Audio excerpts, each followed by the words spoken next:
As our hero stepped into view, with Chong beside him, an eerie silence fell over the horde of demons. But that silence didn't last. Within seconds, their expressions twisted into something grotesque. Delighted, their eyes gleamed not with fear or hatred, but with a hunger so primal. It sent chills through the air. It was as if a long-lost delicacy had appeared before starving beasts. Whispers began to ripple through the crowd, growing louder, darker, more unhinged. "A pure evolver," one demon muttered, his voice trembling with a mix of awe and greed. "Never seen one before." Another licked his lips, claws twitching in anticipation. "If I devour him, who knows how powerful I'll become?" The murmurs intensified as a third demon's gaze locked on Chong, narrowing with curiosity then sudden realization. "Wait, what's that beside him? That guy, he controls zombies. He commands them like puppets." A grin stretched across his face. "Perfect.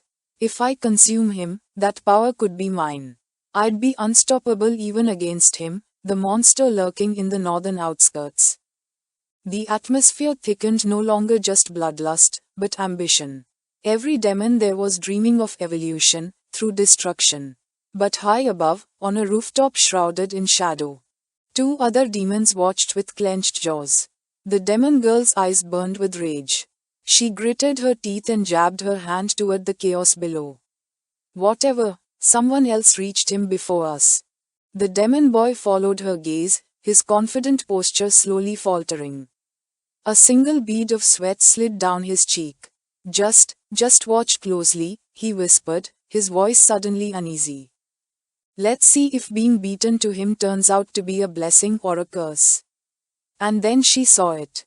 The moment her eyes fell on what was happening, all the color drained from her face. Her breath caught in her throat. Her body froze. The reason the demon girl's face had gone pale was now terrifyingly clear. Because in the very next instant, before anyone could blink, our hero and Chong exploded into action. Like a lightning strike in a stormless sky, their assault began fierce, unstoppable, and without mercy. In a single sweep, they tore through four monsters. Their bodies slammed to the ground with bone-crunching force. And then came the moment that made the air freeze. With terrifying precision, our hero raised his blade, and with one clean swing sliced straight through a monster's neck, severing it right down the middle. The sound was sickening, the sight, even worse. Gasps echoed across the battlefield. The remaining monsters, once gleaming with bloodlust, were now trembling. Panic took over. "No, this can't be happening," one screamed. "How can any monster be this powerful?" They scattered like rats from a burning nest, terror dripping from every step. But one of them, blind with fear, ran in the wrong direction. He charged straight toward the rooftop, straight toward the demon girl and demon boy still hiding in the shadows, watching with wide eyes. The moment they noticed him, both of them ducked behind the crumbling wall, whispering in panic.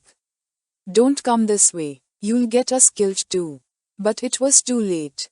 Their voices couldn't reach him in time. And neither could they stop what happened next. Our hero spotted the fleeing creature. His eyes narrowed. In one swift motion, he crouched low, gripped the base of a massive broken pillar lying nearby, and with a grunt of sheer strength hurled it like a missile. It soared through the air, deadly, precise. The monster turned just in time to see his end. With a sickening crack, the pillar pierced clean through his gut. The force of the impact smashed him into the wall and didn't stop. The entire pillar shot through the stone barrier, barely missing the demon girl and boy hiding behind it. They flinched, gasping for breath, as a spray of blood splattered across their stunned faces. If they had moved even a second later, they would have been next. A stillness followed, broken only by the sound of dripping blood, and then beneath the carnage Chung began feasting. He knelt beside the fallen monsters, devouring their remains without hesitation. Our hero simply smiled, sword still dripping, as he looked down at his companion.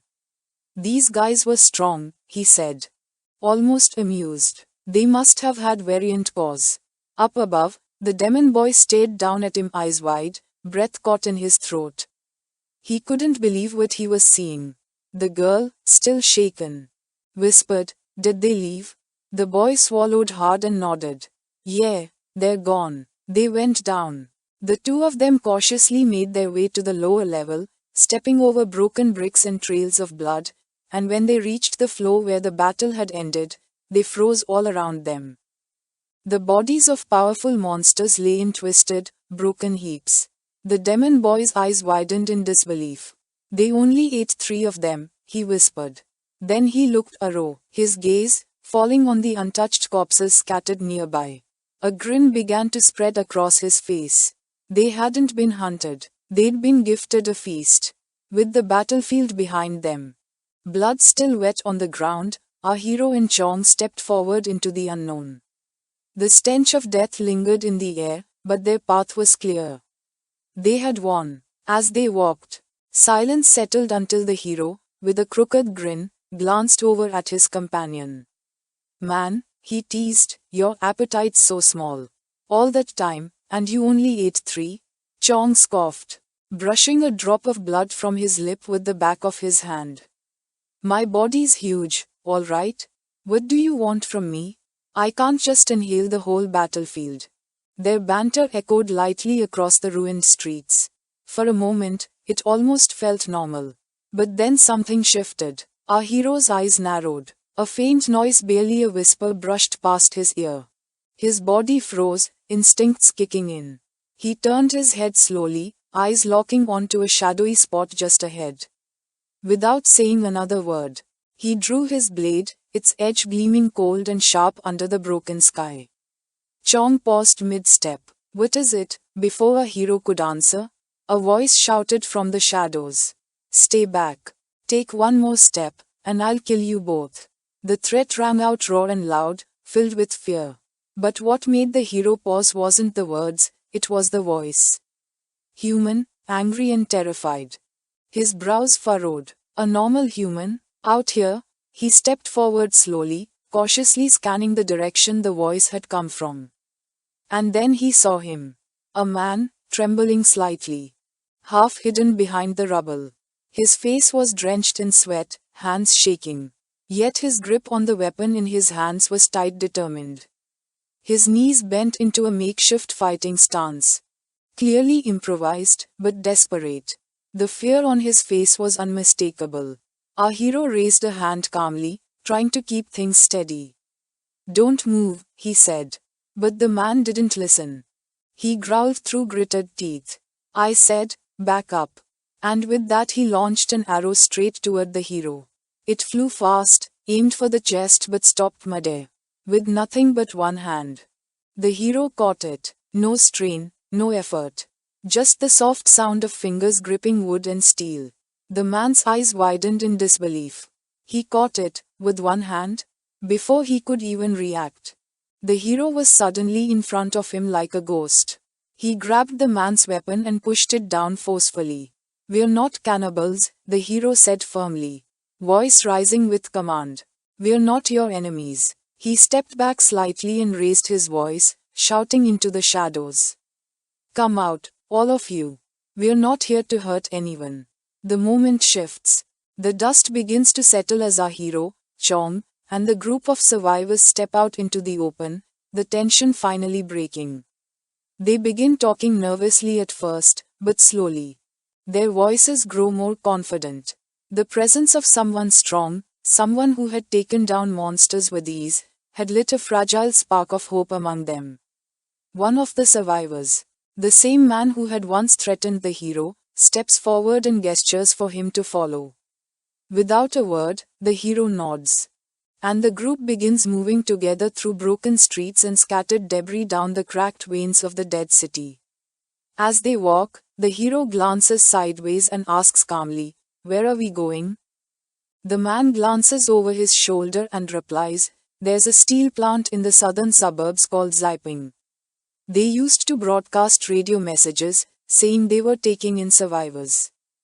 We were planning to go there, but we started thinking those were just regular people. How could they possibly survive against the cannibals?" Hearing that, The hero's eyes narrow slightly. So you are saying, there's a safer place than Xiping's steel plant.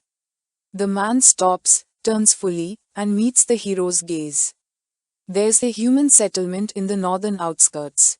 They're hunting down cannibals actively. We're going to join them.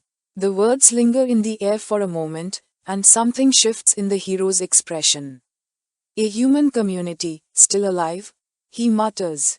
Surprise. He had seen too much. Buried too many. The man notices the disbelief on his face and continues, more urgently now.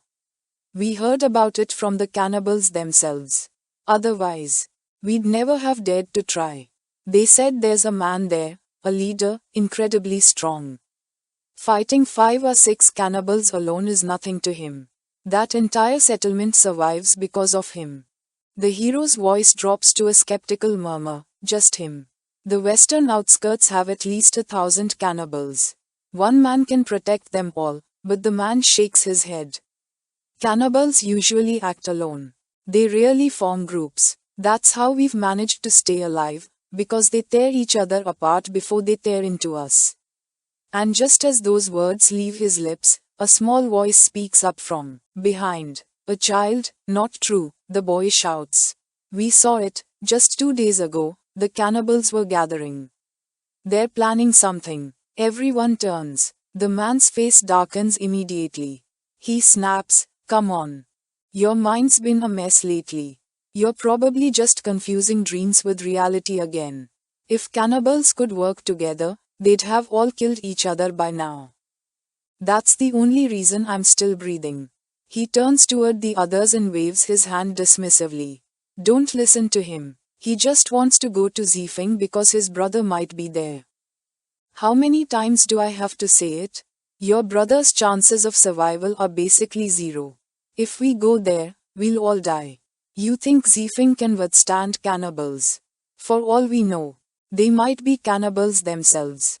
But before the argument can spiral further, our hero chuckles softly. He steps forward, brushing dust from his shoulder and says, you know what, you're right. Everyone looks up, startled.